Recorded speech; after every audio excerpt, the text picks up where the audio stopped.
norma ini harus berpengalaman sebagai kepala daerah setingkat provinsi, bahkan yang satu menyebutkan gubernur gitu. Nah, tetapi suara ini dimanipulasi. Nah, di sini ada kata-kata dimanipulasi, berarti ini adalah suatu unsur sebetulnya adalah pidana. Siapa yang menyebutkan bahwa di sini ada penyelundupan hukum? Tetapi apa yang terjadi? Bahwa dengan Prabowo mungkin pun bahwa di sini tidak percaya 100%. Oleh karena itu harus ada orang dekat Jokowi, dalam hal ini mungkin Gibran anaknya, yang bisa langsung menjabat juga sebagai pimpinan tertinggi di negara ini, lalu kemudian dijadikanlah bahwa di sini wacana untuk menjadi wakil presiden. Kekuasaan, maka mau tidak mau mereka berkuasa lagi, ingin berkuasa lagi dan menghalalkan segala cara, tapi pada akhirnya ini makin memperdalam kesalahan-kesalahan itu sendiri.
Saya rasa kita semua sudah mengerti apa yang terjadi di MK dan sudah tahu juga bahwa putusan-putusan MK ini adalah putusan yang sangat berbau KKN, yaitu untuk memberikan kesempatan seluas-luasnya kepada Gibran untuk menjadi cawapres. Pertama adalah yang tadi sudah disebutkan oleh Om Lim, yaitu mengenai legal standing. Jadi ada satu orang yang hanya kagum kepada Gibran, kepada kepala daerah, lalu dia sendiri bercita-cita menjadi presiden, lalu menggugat. Artinya pada saat ini adalah tentu saja dia tidak ada yang namanya legal standing. Saat ini tidak ada kerugian konstitusi yang dialami oleh yang bersangkutan.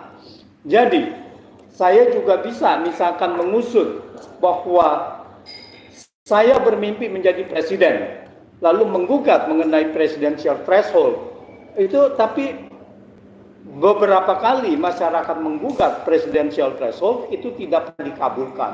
Nah, di sini terjadi diskriminasi hukum oleh MK, Mahkamah Konstitusi. Itu pertama. Jadi legal standing ini sudah tidak ada. Ini sedang akan itu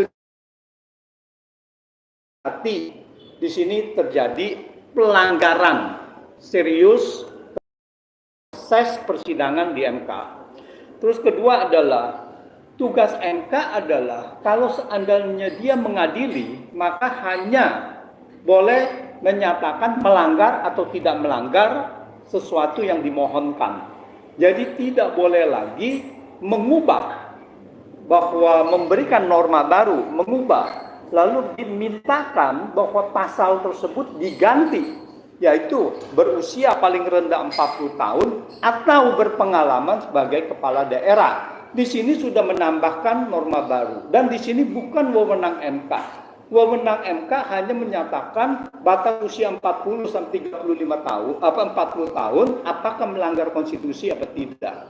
Nah, dengan tidak, karena yang berhak menambah norma itu adalah DPR. Berarti MK sudah merampas wewenang dari DPR, artinya sudah melanggar konstitusi.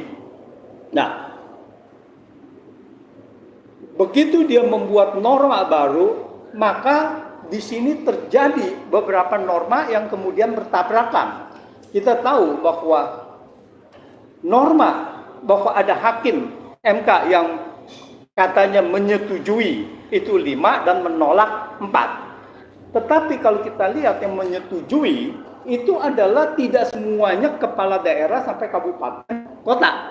Ada 2 hakim konstitusi yaitu mengatakan bahwa norma ini harus berpengalaman sebagai kepala daerah setingkat provinsi, bahkan yang satu menyebutkan gubernur gitu. Nah, tetapi suara ini dimanipulasi. Nah, di sini ada kata-kata dimanipulasi, berarti ini adalah suatu unsur, sebetulnya adalah pidana. Siapa yang menyebutkan bahwa di sini ada penyelundupan hukum, yaitu bahwa dari gubernur, dari concurring opinion, lalu menjadi seolah-olah menyetujui. Nah, itu ada pelanggaran lagi dari sana. Lalu begitu MK membuat norma, maka ini tidak seperti di DPR lalu bulat, karena hakim konstitusi berhak menyampaikan hingga norma ini bisa menjadi chaos, dan sekarang sudah terjadi bahwa keputusan MK harusnya ada itu menyetujui bahwa alternatif, yaitu berpengalaman sebagai kepala daerah, boleh bupati, boleh gubernur, yang 2 adalah sebagai gubernur, dan yang lainnya adalah menolak. Nah, sekarang bagaimana kok bisa bahwa hal ini terjadi? Bahwa kelihatannya hal ini adalah karena Pak Jokowi ini sudah di dalam posisi yang terpojok. Dan posisi yang terpojok ini sepertinya segala cara ini dihalalkan. Jadi pertama, bahwa sebentar lagi, 1 tahun lagi, Jokowi akan lengser, akan digantikan, masa jabatannya akan habis, lalu bagaimana ke depannya. Oleh karena itu, Pak Jokowi ingin berkuasa terus, atau setidak-tidaknya berada di pusat kekuasaan. Jadi kita ingat bahwa hampir 2 tahun yang lalu dimulai juga wacana-wacana bahwa Pak Jokowi ini akan diperpanjang jabatannya, misalkan sampai 2027. Lalu kemudian ada upaya-upaya untuk memperpanjang periode jabatan, yaitu menjadi 3 periode. Dan banyak kemudian Pak Jokowi ingin menguasai presiden, yaitu pertama kali kita tahu bahwa menyebut-nyebut mempromosikan Ganjar Pranowo. Terus kemudian dari Ganjar Pranowo bahwa presiden berambut putih dan sebagainya. Lalu kemudian ternyata Ganjar Pranowo langsung diambil oleh Megawati, dan ternyata tegak lurus kepada Megawati. Jadi dilihat dari sini Pak Jokowi tidak bisa menguasai Ganjar, mau tidak mau menyerah pada Pak Prabowo. Tetapi apa yang terjadi? Bahwa dengan Prabowo mungkin pun bahwa di sini tidak percaya 100%. Oleh karena itu harus ada orang dekat Jokowi, dalam hal ini mungkin Gibran anaknya, yang bisa langsung menjabat juga sebagai pimpinan tertinggi di negara ini, lalu kemudian dijadikanlah bahwa di sini wacana untuk menjadi wakil presiden. Nah, terganjal dengan konstitusi, maka konstitusi ini dirubah. Dirubahnya dengan cara melanggar hukum, melanggar konstitusi, dan sangat brutal. Pelanggarannya sangat brutal, telanjang mata dan sebagainya. Nah, kenapa Jokowi melakukan itu? Kenapa nekat begitu? Karena banyak sekali permasalahan hukum dan konstitusi yang dihadapi Pak Jokowi kalau dia tidak menjabat lagi. Ya, kita tahu bahwa sampai sekarang antara lain ijazah palsu juga masih terus bergulir di persidangan gitu. Dan belum kita lihat pada tahun 2015 ya, itu kasus Freeport sampai sekarang belum kelihatan ujungnya. Apakah itu merugikan keuangan negara atau tidak gitu. Belum kereta cepat, belum undang-undang IKN, belum undang-undang Cipta Kerja. Jadi banyak sekali permasalahan-permasalahan ini yang harus diamankan. Nah, untuk inilah saya melihat bahwa kekuasaan, maka mau tidak mau mereka berkuasa lagi, ingin berkuasa lagi dan menghalalkan segala cara, tetapi pada akhirnya ini makin memperdalam kesalahan-kesalahan itu sendiri. Nah, saya rasa itu membukanya bahwa permainan hukum di Mahkamah Konstitusi ini sangat brutal dan harus diusut tuntas karena ini sudah mempermainkan konstitusi. Demikian Om. Ya.